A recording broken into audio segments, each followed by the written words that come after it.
Test 2. You will hear a number of different recordings, and you will have to answer questions on what you hear. There will be time for you to read the instructions and questions, and you will have a chance to check your work. All the recordings will be played once only. The test is in 4 sections. At the end of the test, you will be given 10 minutes to transfer your answers to an answer sheet. Now turn to Section 1. Section 1. You will hear a young student, Andrew, ringing an employment agency inquiring about their services. First, you have some time to look at questions 1 to 7.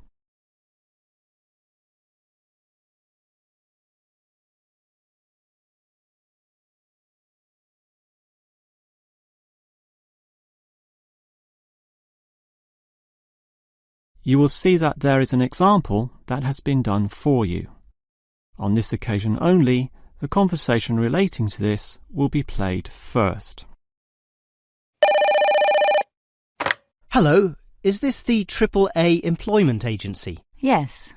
Hi, I rang before. My name's Andrew Peterson. I rang you earlier and gave you my personal details. The student's name is Andrew Peterson, so Peterson has been written in the space. Now we shall begin. You should answer the questions as you listen, because you will not hear the recording a second time. Now listen carefully and answer questions 1 to 7. Hello, is this the AAA employment agency? Yes. Hi, I rang before. My name's Andrew Peterson. I rang you earlier and gave you my personal details. If you remember, I'm that student looking for work during the summer holidays. Oh, sure. Actually, I have your file right here. But we still need to add some further information. Yeah, that's what they told me, and that's why I'm ringing. What do you need to know? Well, we have to know your main level of education. It's a degree, I suppose. Yes, but I'm still doing it in engineering. It's quite interesting. Some of my friends are studying computing, though, so I'm interested in that also. Well, I'll just write in your main degree subject, engineering. We usually have a demand in computing, though. Have you worked with computers before? No, I just do some programming for fun at the university, but I almost got a job as a computer designer once. Actually, the only job I've ever had was as a car salesman, believe it or not. Well, at least you've had experience dealing with customers. What about hobbies, though? Sometimes they can help develop useful skills. In my free time I don't do much, mostly study. I play chess occasionally at the university chess club. That's right next to the tennis courts, but I'm not interested in that. Chess helps develop analytical skills, so I'll put that down. Of course, it's your main skills that employers want to know about. What would you say they are? Well, I'm in my 3rd year now, studying electrical machines and generating systems, but I'd say electronics is my best skill, much better than, say, my machine skills, which aren't so good, actually. OK. Machine skills are in demand, but so too are electronic ones, so we might be able to find you a part-time job in that field. But what sort of money do you expect to get? Oh, anything, really. I'd want the standard payment, let's say. What's normal? $1,000 a month? $1,500? I'll just put $1,200, OK? That's fine by me. When can you start? Say, within 2 days? Easily. Actually, less. In fact, just give me a ring and I'll be able to start immediately. Although I admit it'll take me a few days to get used to getting up early in the morning. OK, that's just about it. Unless you'd like to add anything else which may help with your application? Not really. I ride a motorbike, but that's unimportant. I'm friendly, but every applicant claims that, right? I can speak another language.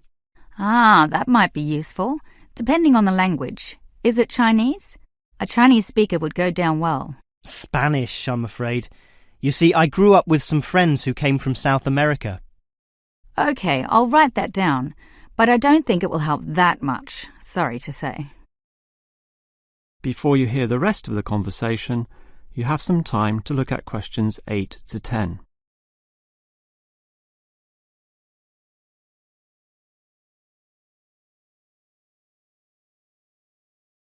Now listen and answer questions 8 to 10.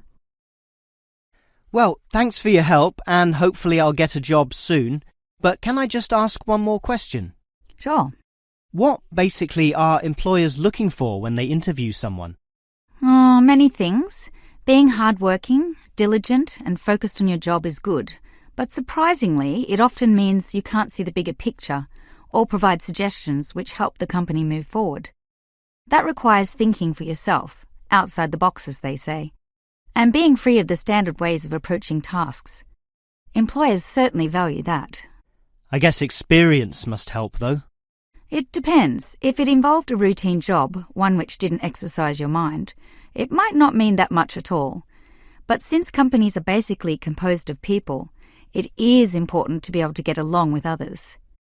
There's no point in hiring someone whom the other employees don't like, right? That just causes problems. In fact, I would say that being friendly and approachable ranks far more highly than your academic qualifications. Okay, and that's all assessed at the interview, right? Yes, and your qualifications, experience, and approach to the job, such as whether you can do different things, work overtime, or do long hours, is needed. But those latter qualities are pretty much standard. What may be more important is based on the fact that things inevitably go wrong. Mistakes are made, and someone's got to fix them in a way that creates the least disturbance. People with demonstrated abilities to do this are certainly regarded highly. I see. That's very interesting. That is the end of section 1. You now have half a minute to check your answers.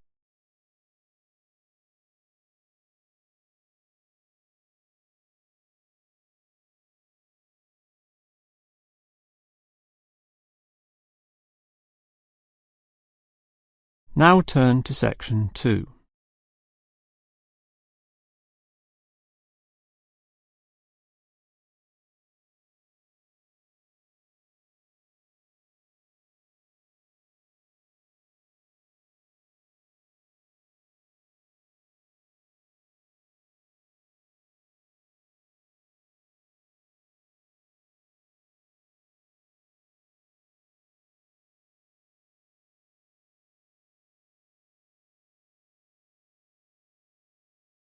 Section 2.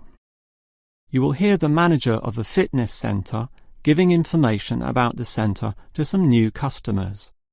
First, you have some time to look at questions 11 to 15.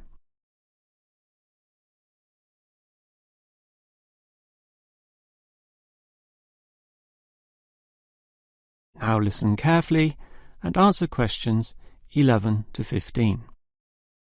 Hello everyone, and welcome to the Fit for Life Health Centre, a place which, as the name suggests, is not just for short-term solutions, but rather intends to put you on a sensible and achievable footing for the rest of your life. And that's how we're different. For example, we could immediately put you on a harsh exercise program, expecting you to work out every day, but such a plan would see you quickly lose interest. That's why the initial step is a 1.5 hour consultation in which your lifestyle, current situation, and long-term goals are all thoroughly analysed. Now, an important part of this consultation involves analysing what you eat. There's no point exercising here and losing weight, then putting it all back on later. You will need to show self-control and discipline in your diet, and we'll work on that. Similarly, we'll put you on an exercise regime suitable for your level of fitness. So that will involve a test where we will take you through some activities, then measure your heart rate and blood pressure to determine how fit you are. This will be monitored during every subsequent consultation, along with your exercise schedule, and that occurs monthly and not half-yearly, as with many other centres.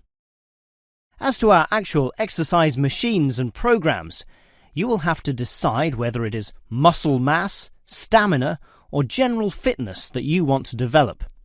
Think about which of these 3 you want to target, and we'll design a specific program for you. But remember, bulging muscles aren't necessarily suitable for everyone. Sometimes it's better to think in terms of two simple concepts: muscle definition and stamina, or, if you are female, being fit and healthy, in both mind and body. Before you hear the rest of the talk, you have some time to look at questions 16 to 20.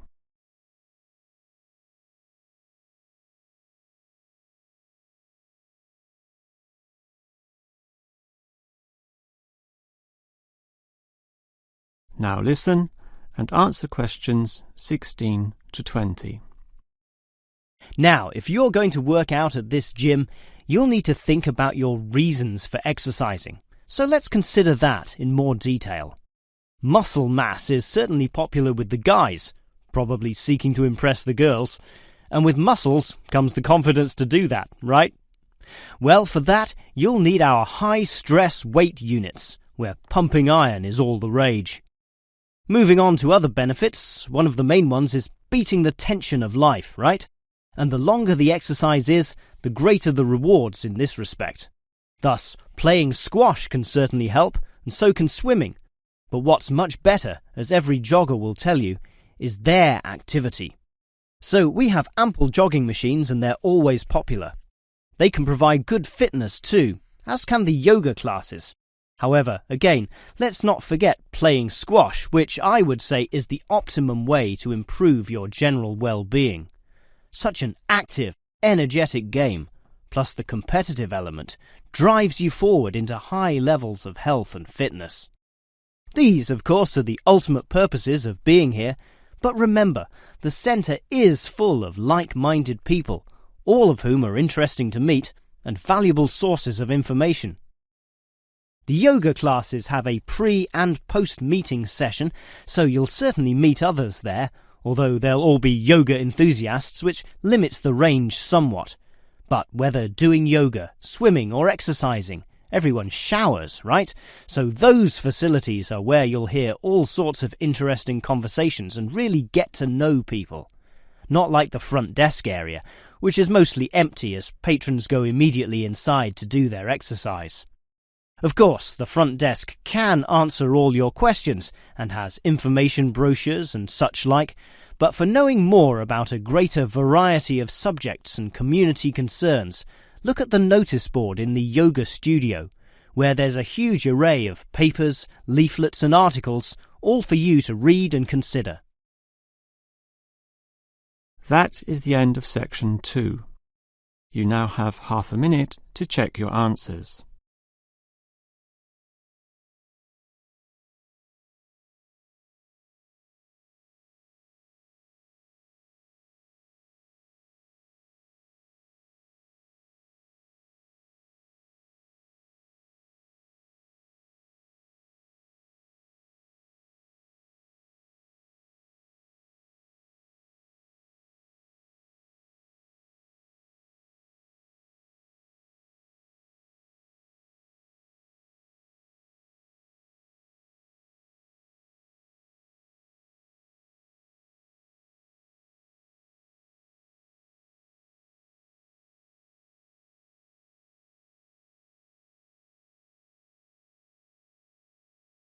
Now turn to section 3.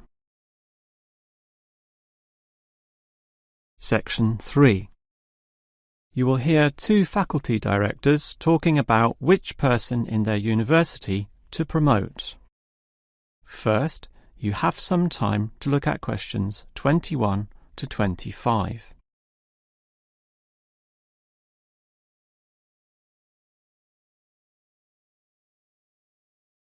Now listen carefully and answer questions 21 to 25. OK, we've got to decide who to promote to leading education officer. Someone from the arts faculty, I suppose. Well, it can be from any faculty, since the position requires more general skills. Handling personnel, settling disputes and motivating them to focus on the task. It was the last position which involved computer knowledge, not this one. Surely computer knowledge would help. So too would knowledge in the arts. Sure, it would help, but the key criterion is being able to direct the staff appropriately. So it doesn't matter then from which faculty we select our candidates?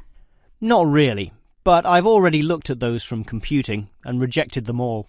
Why?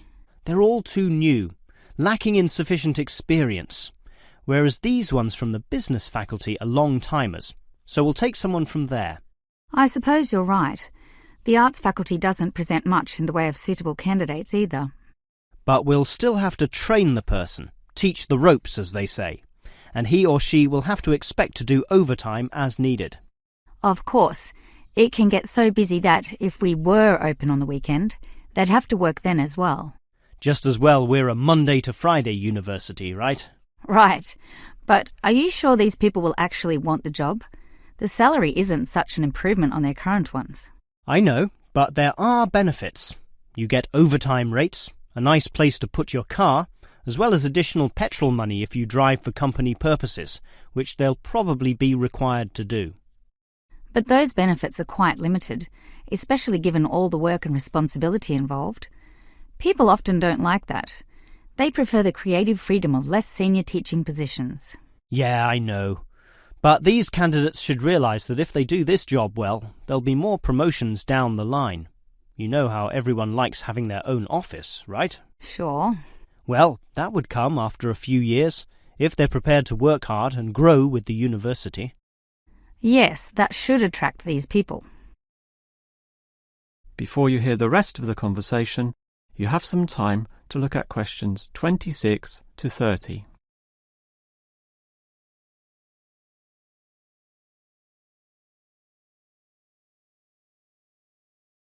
Now listen and answer questions 26 to 30.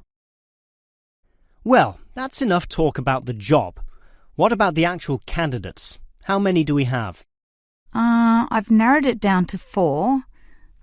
Just using their first names, that's Stephen, Abdul, Lek and Oscar. As you said, there's quite a bit of experience between them, about 34 years in all. What's the exact breakdown of figures? Abdul and Stephen both have 7 years. Lek has 1 more, and Oscar is the most experienced at 12. But who's the most qualified? Stephen and Abdul have an MBA. Oh, sorry, Abdul's got something called a MBP, some foreign thing which translates as Master of Business Practice. I'm not sure what that is, but does he do the job well? Very well, apparently. Better than Lek and Oscar, who hold a degree and some certificates respectively. But we have to think about any drawbacks. You know, possible issues with any of them. I asked the respective deans for feedback, and I found out that Stephen, the younger one, drinks a bit. So he has a problem with alcohol? No, he never drinks to excess, but at the bar he's often expressed his intention of moving on, of teaching abroad. Ah, he's not stable. Not stable at all, apparently. We'll never know for how long he'll hold the job. We need stable personnel, and people without family problems or sick relatives like the last guy we promoted. What about Abdul, then? Will he do? He might do, except his English language ability is limited. It's functional, but a bit broken, and meaning is sometimes lost. That's not the problem with the next candidate, Lek, who has good language ability, but this job involves handling people, and his dean says Lek's attitude is bad. In what way?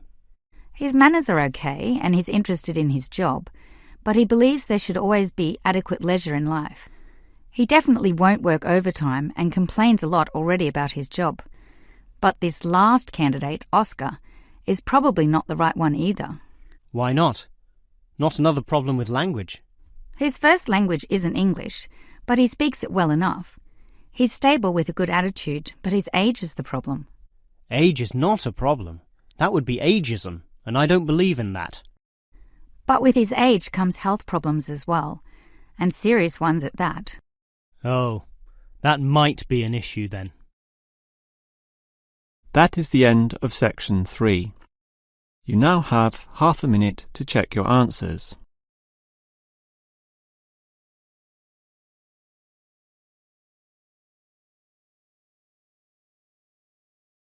Now turn to section 4.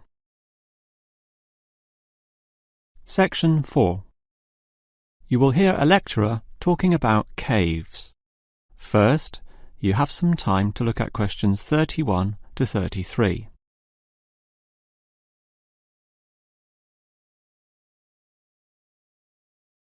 Now listen carefully and answer questions 31 to 33. If there is one natural feature which has long fascinated man, it is caves, those natural underground spaces into which people can enter. No known cave in the world can exist without it being extensively explored. Whether it be in remote areas, such as the Clearwater Cave in Borneo, or immensely long and difficult, such as Mammoth Cave in America.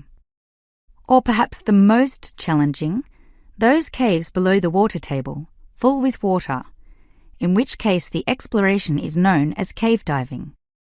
Whatever the case, if the caves are known, as complex and difficult as they usually are, they will be explored. The formal name for the study of caves is speleology, and involves many disciplines such as chemistry, geology, biology, and cartography, or the science of making accurate maps, since the largest caves can be hundreds of kilometres long and highly complicated. If the exploration is just for fun, the activity is known as caving. But with the difficulties and dangers involved, the average caver is often involved with one of these speleological sciences. As for the number of caves in the world, research suggests that only a fraction have been found and documented, mostly in the areas in which caving has long been a popular activity, such as in America, France, or Australia. China, for example, has huge areas of limestone bedrock, prime material for cave formation, and logically must contain among the largest number of caves in the world. Yet only few are documented due to the lack of interest in caving there. Thus, as exploration continues, new caves will be discovered, and it is likely that the numbers could radically change in the future.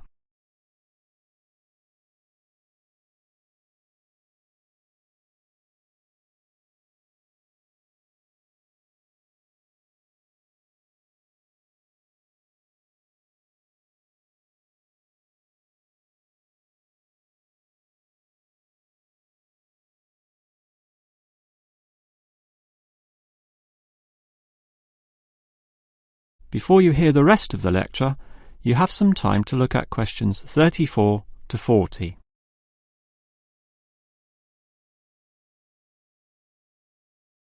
Now listen and answer questions 34 to 40.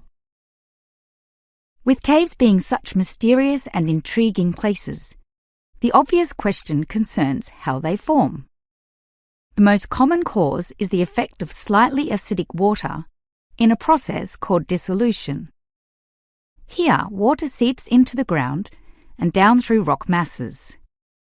If this rock is soluble, the water dissolves some of it, and over time, the passage expands to become a cave or cave system. The largest and most common of these involves limestone, although other materials are possible, including gypsum, marble, and even salt. Now, if the cave is formed at the same time as the rock, it is called a primary cave, and the most common of these are lava tubes. When lava from volcanoes flows downhill, the topmost surface cools and solidifies first, leaving the hotter lava to continue to flow beneath. If most of this eventually flows out, a hollow tube is left. The country, Iceland, has some excellent caves of this type, and even far-flung Australia has a few. Finally, there are sea caves, formed from waves pounding into coastal cliffs and eroding into fault lines or softer rock. These caves are usually the shortest, about 50 metres at most, since the erosive action of the waves can only reach a certain distance. However, it is limestone caves which will always be the most interesting. This is due to the presence of limestone formations. As the groundwater seeps downward through the ceiling of the caves, it encounters a different pressure and temperature, causing it to deposit a small amount of its dissolved calcium carbonate. Over time, through the action of millions of drops, this deposition process results in ever-growing masses, known as stalactites, if hanging from the ceiling, or stalagmites, if growing from the floor. Alternatively, the water may flow over a large surface of rock, forming flowstone, and with other sorts of processes, can result in beautiful milky white formations of astonishing complexity. One of the best examples of this, as well as of what surprising discoveries may yet await, is the Lechuguilla Cave in New Mexico. In the 1950s, some cavers heard the sound of wind underneath some large boulders on the cave floor, a clear sign of a deeper passageway. It took until 1984 for a group of cavers to gain permission to start digging, and 2 years later, in 1986, they broke through into a walkable passageway, unlocking one of the longest cave systems in the world, the deepest in America, and some of the most beautiful formations ever found. Unusually, many of these were yellow with sulfur, suggesting that the caves were a result of hydrogen sulfide from nearby oil deposits.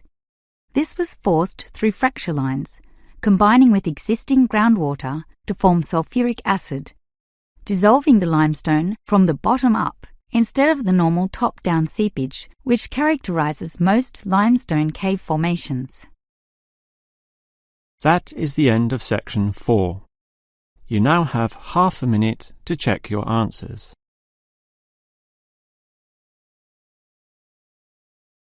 That is the end of the listening test. In the real Ielts test, you would now have 10 minutes to transfer your answers to the answer sheet.